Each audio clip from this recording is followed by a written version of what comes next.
GoPro Hero 9 is going for $379, while the Sony A7s III is still up there, going for a close $4,000. This one shoots 5K, this shoots 4K. Which one is better?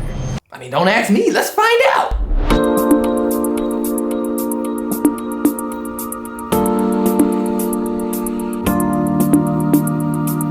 Yo, what is up guys? It's Sky, and in today's video, we are taking a look at the Sony A7s III versus the GoPro Hero 9. We're gonna compare the video quality, the audio quality, stabilization, and low light footage. So if that sounds good to you guys, hit that like button because it helps out the channel a lot, and hit that subscribe button if you are new because you are a boss. And if you are already subscribed, you already know I love your face. And now I recently just did a review on this camera and I was actually really impressed mainly with the video quality. And if you didn't know and you're new to the channel, I'm gonna let you know right now, I did buy this camera when it first came out and I returned it. It just wasn't working, okay?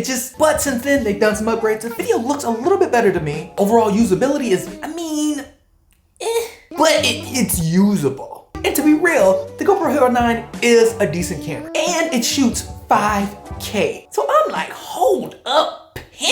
What if we put it up against the Sony A7s III? I know what you're thinking. The Sony A7s III is gonna win, hands down. But not everybody could just pull out $4,000. And then on top of that, an $800 to $1,000 lens. So all in all, you're looking at about a $5,000 setup. We need some milk! Versus the GoPro Hero 9, which recently dropped in price, is at $379. Now I've done a similar test like this in the past with the Sony A7s III versus the Pocket 2. And we're gonna be doing a similar test / vlog. So Control C that, Control V that. Man, I was just about to go outside. And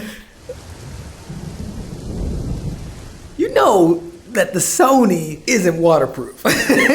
So I don't mind filming in the rain. It's just when it's raining that hard.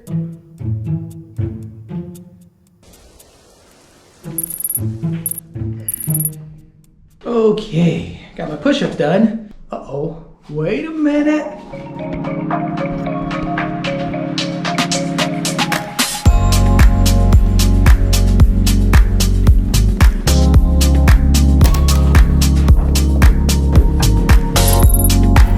Okay, we are a go. The rain has stopped and I have the Sony A7s III versus the GoPro Hero 9 Black. Now, the GoPro is shooting in 5K 30 and I also put it in linear mode just to get a similar look to the Sony. So it's not too GoPro-y. Go ahead and test the video quality, the audio, the stabilization, and the low light footage. I mean, well, we already know who's gonna win the low light footage, but still, we still gotta do the test. Plus, I'm gonna try a little trick that I used to do with the GoPro Hero 7 and see if that gives me better low light performance. So, that'll come later, but now, let's do some video tests.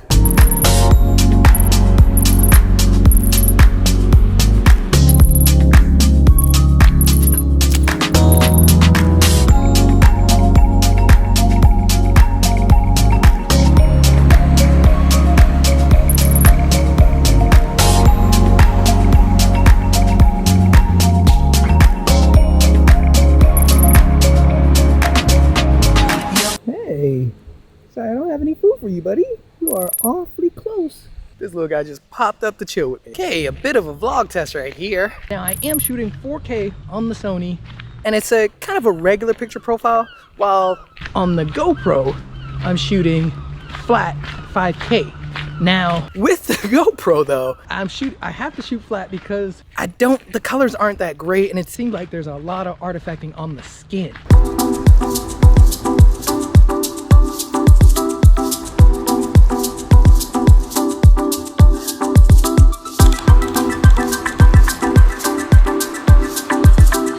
Now, one of the things to keep in mind during this test is that the Sony it's almost $4,000. Don't forget that. Plus the lenses. And the lenses, this lens that I have on here right now, the Tamron, what is it, 17 to 28? The Tamron 17 to 28 is about $800. So just keep that in mind.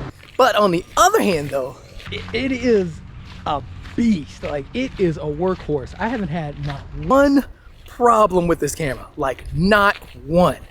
It's never frozen, it's never lost footage, nothing. And now, meanwhile, with the GoPro, I've had a couple of hiccups again, like the losing the footage, the shutting off, the freezing. Like, I've had a couple of issues now so far.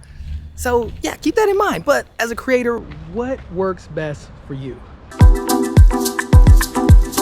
Okay, now enough of that. Let's do a stabilization test. I am going to run with both cameras holding out just like this, and you guys see. I mean, we already know. Let's just go. Okay, here we go. Okay, both cameras just holding straight out. Ooh, the Sony's heavy. I'm not running that fast, but okay, how does it look? Ooh, man, this Sony, man. Hold on, I need to take a break. This Sony's heavy. Okay, now, another thing is, well, wow, they both look pretty good. Obviously, the Sony has more dynamic range, but yeah, it's not bad. Also, quick side note, yes, I'm staying right next to the tunnel, just in case it rains. Just in case. I mean, here, it's like on and off, like 5 minutes. Like, it'll be sunshine, like 5 minutes, it's hot, sweaty, and then pouring down, hailing, like in the next 5 minutes. So that's why I'm staying next to this, this tunnel.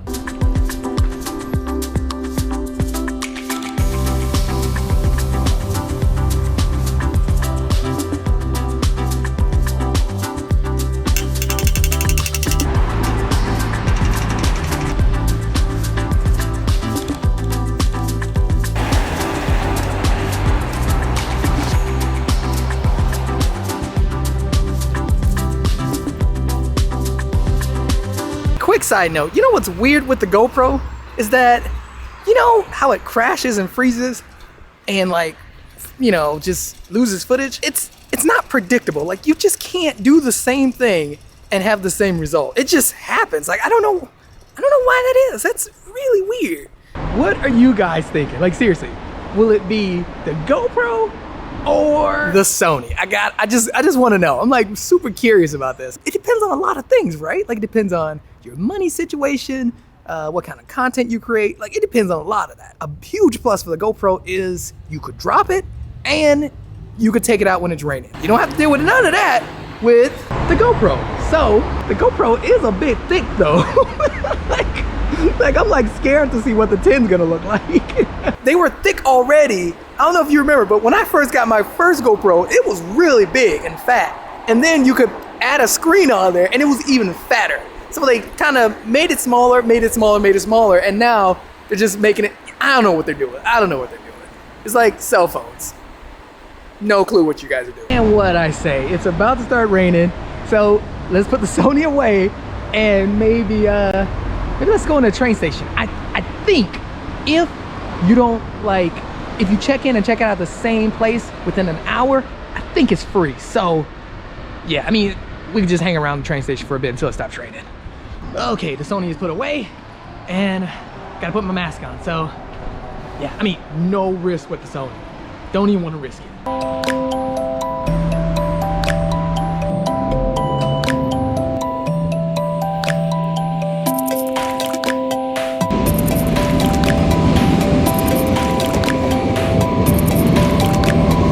Okay, I think that was a success. Holy cow, that was fun. The train is leaving. I think that was a good idea coming to the train station. And it also stopped raining, so that's a good thing. I think we should go back home, look at the footage, and see what we got. Oh shoot, you know what? We gotta do the night test.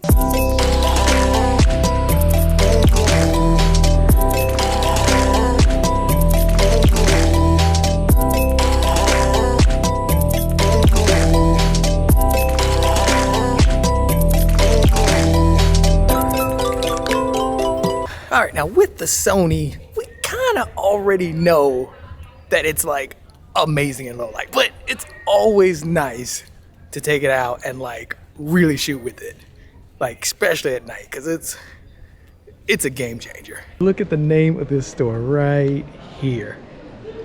I don't know if you guys can read that, but that says Pisces. I'm totally a Pisces. Let's get back on the GoPro. It is at ISO 800, so max ISO 800, while the Sony is, well, the Sony.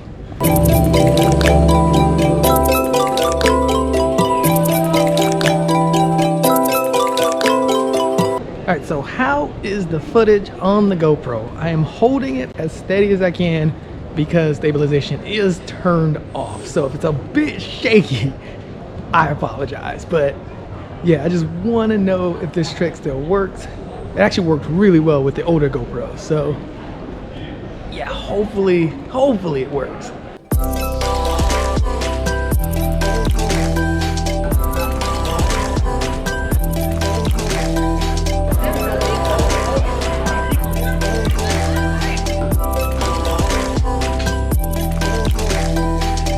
Okay, that might be the coolest shot I got on the whole night. Like right there. Look at that right there. That is a dope shot. Oh man. That's a dope shot. I think that's a go home shot. Let's go home. Okay, we are back, and what did you guys think? Be honest. What did you guys think of the GoPro footage versus the Sony footage? Now, the footage for the Sony was overexposed, and that is completely my fault. Like, my bad. Pimping, my bad. That was my fault. I left the EV on +1 because that's what I shoot when I'm in the room. That way the back is not super dark while still keeping me properly exposed. So that's why that is. My bad, pimping, my bad. But you know what? Just ignore that. The Sony does shoot great footage when it's not in the hands of a tired Sky Money. So I apologize, like for real, my bad. But yeah, other than that, what did you guys think of the footage? Leave in the comments down below. Now, as for me, I have to say the GoPro did perform really well. The colors look great, the colors on the skin tones look great. The details shooting in 5K are amazing. But when it comes to overall footage, the Sony just really does have it. But what do you expect? It is a full frame camera with a large sensor, and it is like $4,000. So, I mean, pimping, yes, the footage does look better than the GoPro, but it's not too bad, right? Like, right? When you compare the two, the GoPro's not terrible. The Sony does beat out the GoPro with the audio as well. And I'm talking straight out of camera, which was a little surprising. I was actually really surprised at how clear the audio was when I did the audio test. And yeah, I have to say, the Sony, there was no update or anything, so yeah, maybe I was just using it wrong this whole time. The Sony did really well the audio. But now hold up, Pippin, hold up. As for stabilization, the GoPro has it hands down. I mean, come on. The footage straight out of camera from the GoPro is so stabilized versus the footage straight out of camera in the Sony is, yeah, not so great. And now you can stabilize the footage in post using Catalyst Browse or just your editing software. It will look a lot better, but straight out of camera, we're talking straight out of camera, the GoPro has it like, it's like 10 to like 3, okay? That's how good the GoPro stabilization is. And now, as for usability and reliability, gotta say the Sony takes it again. Again, I've never had not one problem with the Sony, unless I forgot something. But for the most part, I've never had not one problem with the Sony. Never a freeze, never a crash, never lost footage, nothing. But on the flip side of that, I would have to say the Sony is a lot more complicated than the GoPro. So I would have to give it to GoPro, unless we're talking about like how silky smooth it works, then yeah, the Sony got it. And now, low light. Now, low light tests are always my favorite. I love shooting at night. I just wish it didn't get dark around 10:45 here or 11, whatever it is. But yeah, it gets dark really late here, so I don't shoot a lot at night. But I love doing tests at night, and I would have to say, yes, the Sony just killed it. Like, it's just, ugh. The Sony A7s III is by far the best low light camera I have ever used. And look, I've used a lot of cameras. No, but seriously, yes, the Sony is just so good when it comes to low light. The GoPro actually doesn't do that bad either, and this time I turned off stabilization because this is actually what I used to do with my older GoPros. I used to turn off the stabilization just because of that ghosting that you'll see on every walk or every twitch. You get a lot of ghosting with GoPros and these other smaller cameras, even your phone, minus the DJI Osmo Pocket because it's on a gimbal. It does not have optical image stabilization in it. So you're not getting that ghosting or jitter, whatever you want to call it. You're not getting it with one of the DJI Pocket cameras, but you do get it with every GoPro and every small camera. And now that we saw the Sony A7s III versus the GoPro Hero 9, I personally think that it really depends on what kind of creating you're gonna be doing, as well as your budget. Because remember, the Sony is almost $4,000, and that's just the body, homie. That's the body. Because to be honest, at the end of the day, the average consumer that gets on TikTok or Instagram or YouTube probably won't really tell the difference. And look, I'm just being real. Like, one of the biggest difference you could tell with a more professional camera like the Sony is the dynamic range. So if the GoPro somehow just had amazing dynamic range, nobody would really be able to know. Like, I've seen people do tests where it's like 4K versus 720p, and people don't even know the difference. So again, it just depends on kind of your personal preferences of what you want to shoot with. Do you want something more simple, or do you want something more professional? Do you want something that's like $400, or do you want something that's like $4,000? Those are like big factors. But yeah, Pippin, those are my thoughts. I thought the GoPro performed really well up against the Sony. I would love to hear your thoughts. What are your thoughts on the Sony versus the GoPro Hero 9? That is it, guys. Hope you enjoyed the video, and if you did, hit that like button because it helps out the channel a lot. And if you are new, hit that subscribe button because you are a boss and because we're on our way to 10K. And if you want some more of this face, just click down here to watch more of my videos. But until then, I will see you in the next one.